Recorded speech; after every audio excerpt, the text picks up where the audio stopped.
Hi, I'm Erin Sarofsky. And I'm Austin Shaw. This is Between the Keyframes. This week, we're going to talk about the history of now. And we're going to introduce ourselves to y'all. What we're doing and why we're doing it. What are we doing here? That's the perfect open for our first episode, if you ask me. I was thinking about this whole idea of the history of now. And I was thinking about us. I know you just said Sarofsky's 2009. So like, you're into your 11th year, 10th year, 11 years. And we met probably in like 07, 08 or something. And we were kind of like, we've talked, like we were in a very similar-ish places, both kind of working as kind of creative leads in our capacities. And you started Sarofsky, and then I transitioned to becoming a full-time professor. And then it's like 10 plus years later.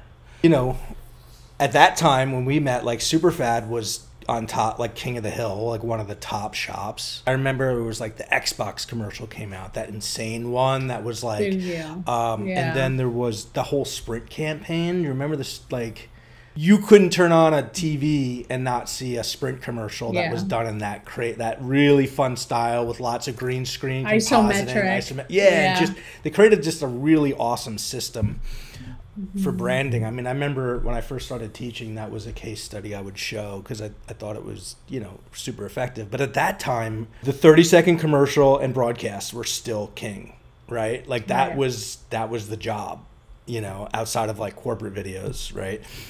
What do you think have been the fundamental shifts from, say, 10 years ago? I think like our world, like motion design, commercial production, not necessarily so much entertainment, but I think it's driven by like the tides of humanity, what's going on in culture and in the world.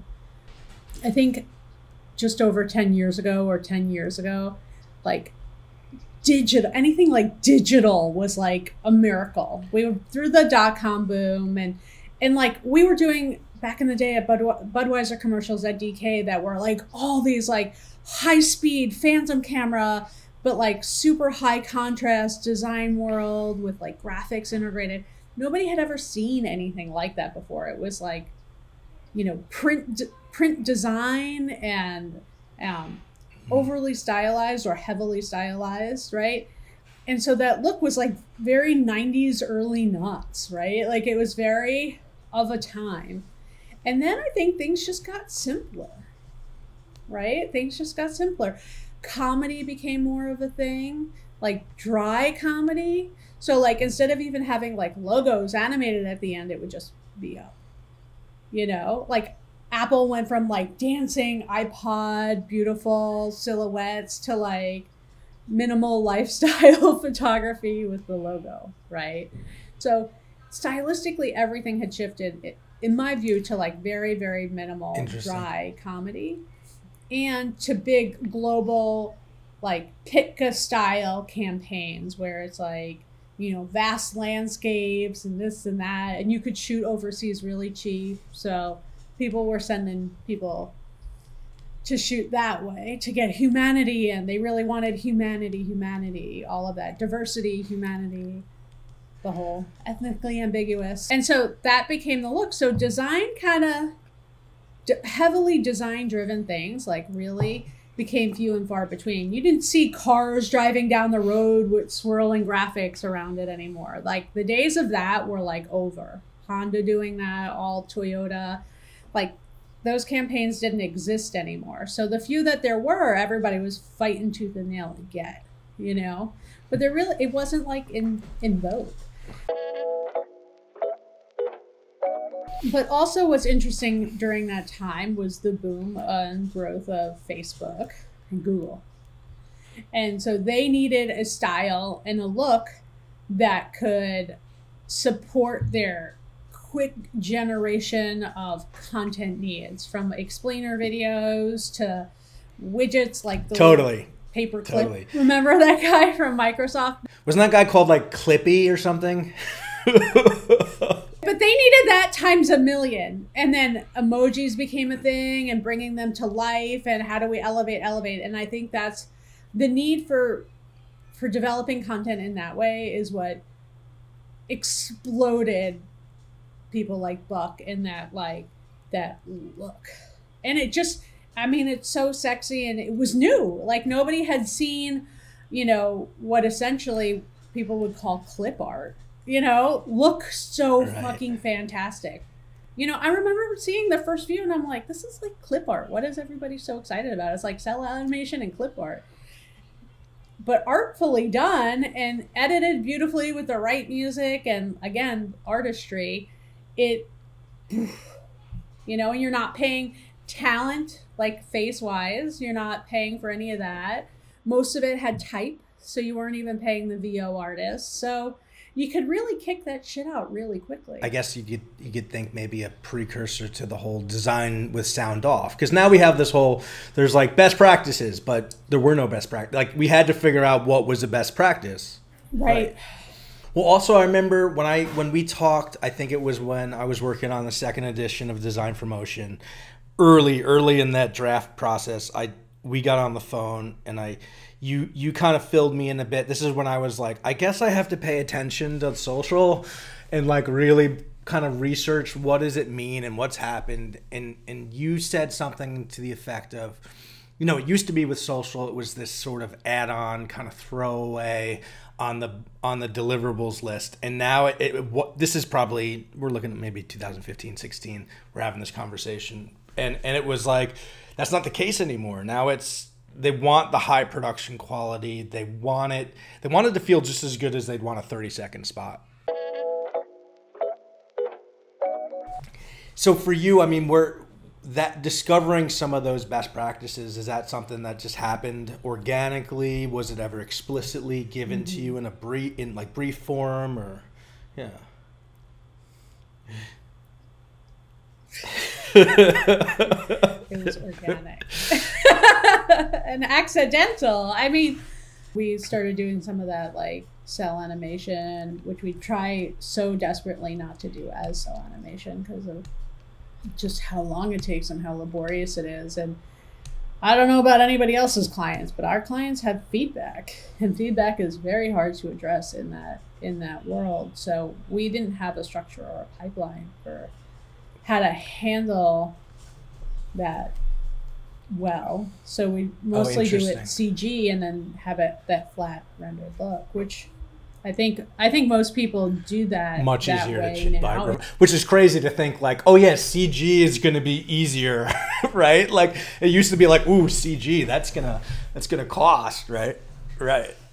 You know, that's interesting too, because I think in that sort of mid 2000s, I noticed in the educational realm, all of my motion design students, but there was a trend. It was that liquid, right? They wanted to learn liquid animation. And all of a sudden, like Photoshop, like the timeline in Photoshop became, you know, and for me, I didn't have a traditional animation education, but I'm always curious. I'm like, let me figure this out. And it was actually really great. I had some animation students, some animation grad students who were really into learning motion design. So I'd get them to do demos for my students, and then I'd be like, okay, cool, I'm learning now too. And then I incorporated that into my intro to motion classes, and it just became a part of it. And now, like, you know, and I always caveat it with things like, you know, all right, dedicated 2D traditional animation, they're going to be using, you know, Toon Boom and TV Paint and Animate, which used to be Flash. But I'd still teach it like Photoshop, because it's like, look, this is really approachable. This is how we get it into After Effects, and this is where we can kind of do some different things with it. But even things like Procreate, I don't know if like artists in your studio are messing on the iPad with like Procreate, but like they got an animation assist timeline that is like, and Rough Animator and some of these apps that become really just accessible for that type of animation. I mean, if I were your student, I would be super into that. That work is really sexy looking. It's kind of somewhere in between traditional animation, like going to almost like film school, like character animation school, like the Pixar school direction, and design, because you're learning like these fundamentals in an interesting way. I've also found what's really neat, because, you know, I would get a lot of different majors taking an intro to motion class. And whenever I had animation majors, and I'd be like, okay, we're going to do this in Photoshop. And I'd be like, don't worry, you can do it in whatever program you want. The thing that was cool was to see their eyes light up when I would take whatever little simple animation I'd create with an alpha channel into After Effects, and then I'd start duplicating and offsetting and rotating and changing and offsetting in time. Yeah, because they wouldn't think like that. They're totally like, okay, you do your key pose to your key pose to your key pose. Yeah. And all of a sudden, like, that motion design punk rock approach of everything, where it's just like, let me take this thing and turn it over, and let's see if I break it. And just that principle of, like, duplicate and offset in any way, and things get really interesting really quick. Yeah, so that kind of, I mean, it's funny that mashup of styles and mashup of techniques, and really, like, we're talking a mashup of history. Full circle, history of now. Why don't you give us the rundown of, like, where this all started to... Oh, yeah, I wrote down a list. You know, well, just thinking about, and I'm thinking about it more in the modern incarnation of motion design. So, like, really looking at, like, you know, studios like RGA, right? So I got RGA, founded in 1977, doing film titles, which are really, I think, kicking off the modern atelier style of motion design.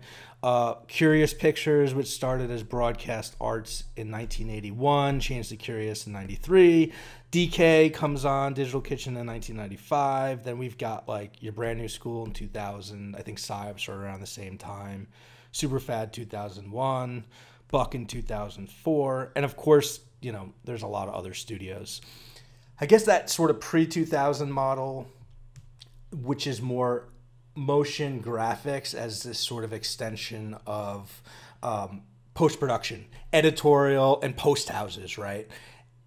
And then, you know, there's this departure where the design-driven studio model kind of breaks away from post-production and becomes kind of its own thing. And lots of different variations and forms too, right? There's not really, like, one model. I think design-driven is a good way. And I know that, like, concept-driven, and I was looking at Buck's site. I think they were calling themselves talent-driven, right? Like, there's a lot of different ways to describe it. Design-driven has been an amazing, articulate way to speak to what we do, but I found it very limiting, because we called ourselves a design-driven production company for a while, because there was a point at where it was motion design, and then all of a sudden we're doing live action and editorial, and that really kind of confused people, like what that motion design could be more than After Effects. So then you get into design-driven production, and it's like, I think for us that is, like, the perfect way to talk about what we do. But once you, like, get out of our little bubble here, they're like, what does that fucking mean? Right. Like, what is design-driven production? Are you a production company, or are you a design company? And you're like, yes, I am. As soon as you attach a word like production or design, like, it essentially becomes limiting. I think it is somewhat limiting, and I'm always interested to see the way that the different studios describe themselves.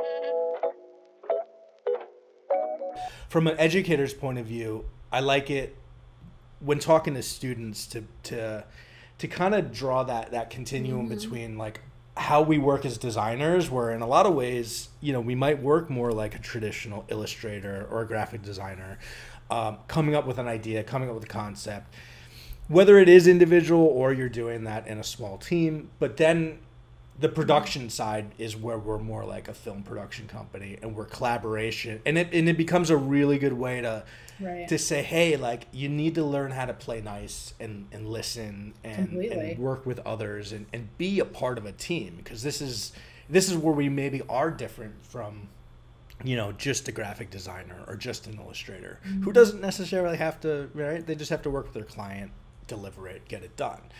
And that definitely, I think, goes back to that traditional pre-2000 model of, you know, motion graphics as an extension of production and post-production specifically. And we're probably that design infusion led the way to break away from that model and create these sort of independent studios.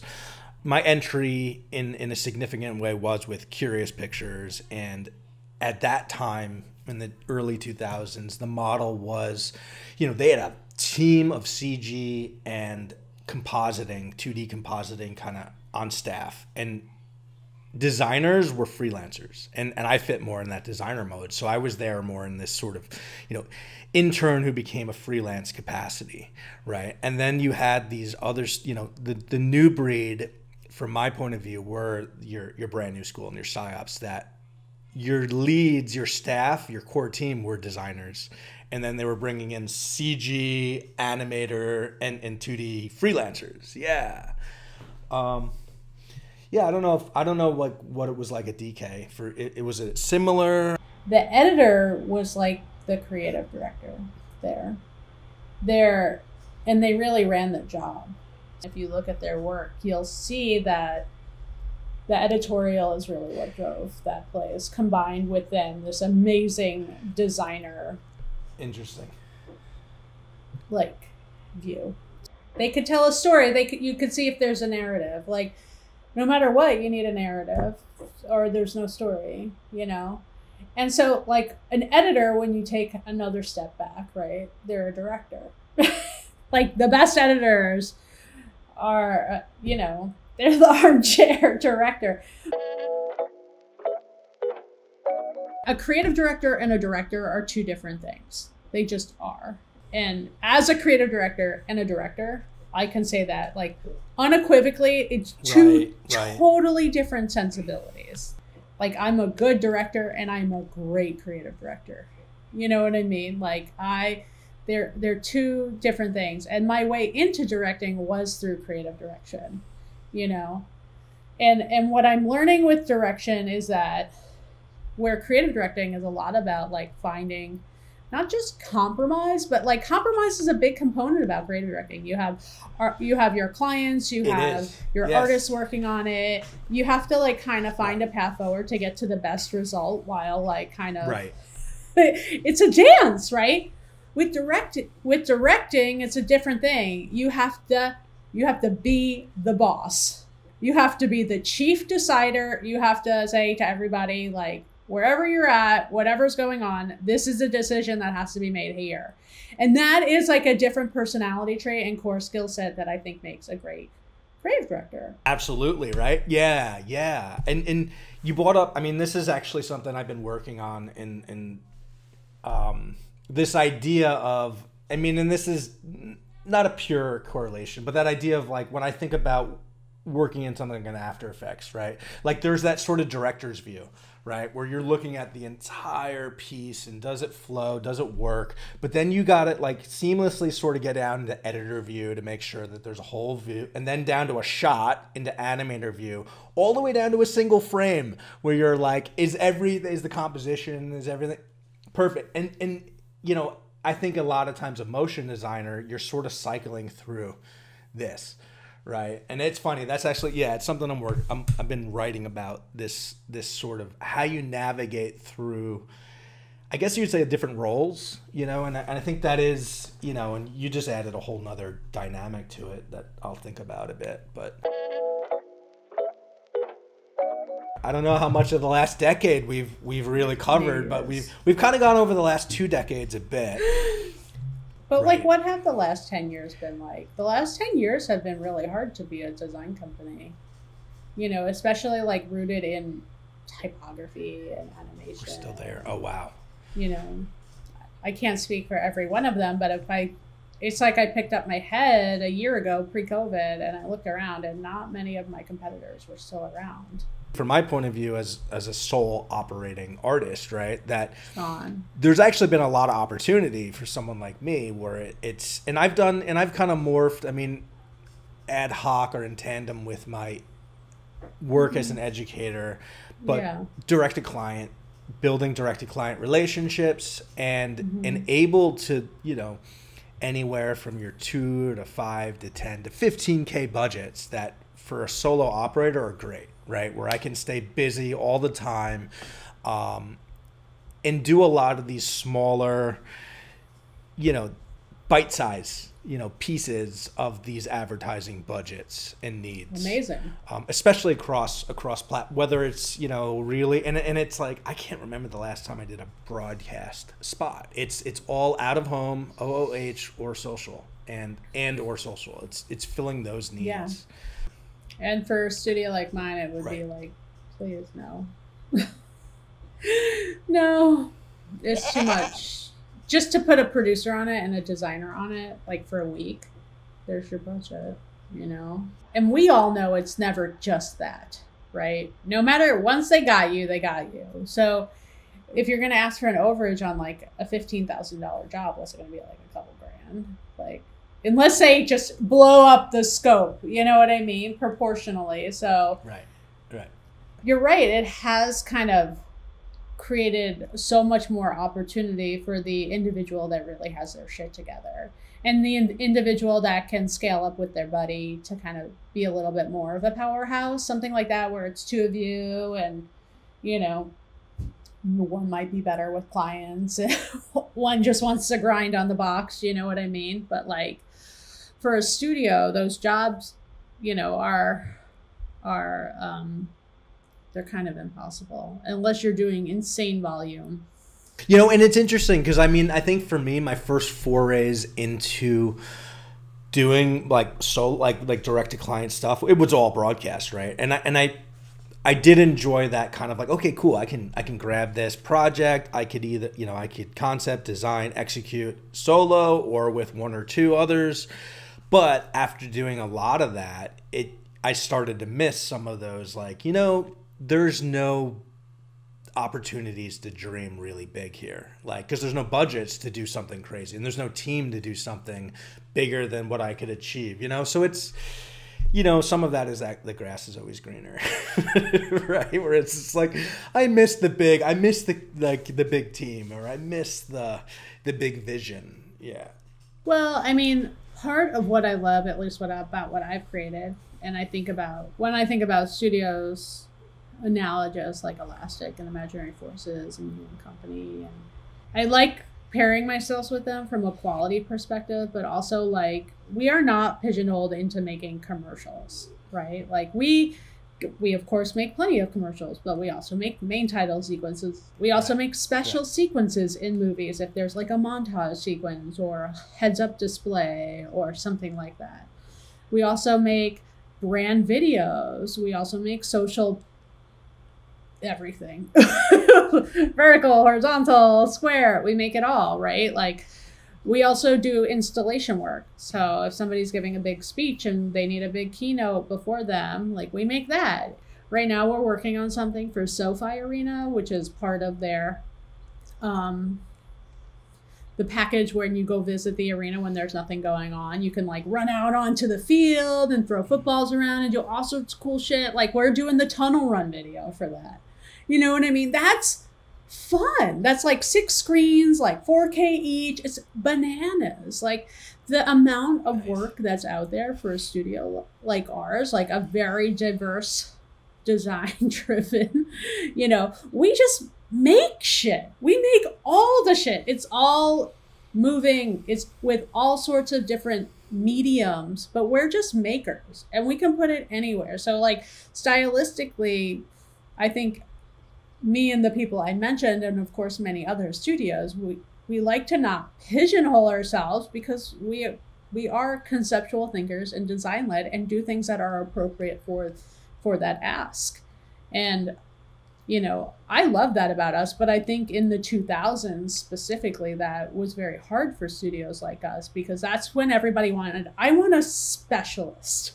I want the guy that does realistic looking fruit on a seamless background with the real flow happening, and it's like, well, and like, also like we don't have that. I mean, we can make that, but we don't have that. Like everything was like highly specialized. And if you look at each company individually and every company out there, everybody's kind of, knocking on some other doors too. Like we're going a little bit into long format here and there. We just produced a documentary series, right? Like that's super cool. I have a couple directors on my roster, so it was perfect for them, and it was perfect for me as an opportunity to be like a legit producer. Nice. Well, I think, yeah. I mean, I think it, the lesson, right? The lesson of this, I think last couple decades, right? Adapt, right? Adapt or die. Right? Adapt or die. And I think, yeah. From, again, bringing it back to the educator's point of view, it's that's what I'm trying to teach the students is it's, you're a creative problem solver. Right. These are all the tools. Like there's a lot of different tools, but one of those tools is learn how to adapt, learn how to keep evolving and to be sustainable. That is the most important thing you could teach a student, is that this software you're using will not be the same in 5 years. But that's okay, because not only did you learn this software, right, you learned the fundamentals, and that is what will keep you moving. It's like learn how to interface. Like if you learn how to learn interfaces, you can more or less learn any software. And not be, and I think that goes back to that idea of the specialist, the generalist, right? It's like, a specialist that can adapt, well, they go away as the environment changes, as the habitat changes, like whether it's just a species or a designer, right? You got to do the work. You can't skip the doing the work part. And it's never going to be easy. The technology is never going to be at a place where you like think it and it's there. Like you got to put in the time. Any final thoughts on on this episode of History of Now? No more thoughts on the history of now. I'm hoping to talk less about myself in the future, which is good. But it's through the lens, right? Through our lens of time, and to like record these kind of little kind of conversations between us that we would have had anyway, that are just a little bit more guided topically. But if anybody's listening, they know we like veer. hang on tight. We veer. We're going all over the place here. I think it's going to be fun, though. I think it's going to be fun putting these together. All right. Okay, I'm going to do the Austin piece. Does it work on you? Yeah. It works on you. Why not? It works on you. Own it. Own it. Peace. I mean, we could use a little peace out there.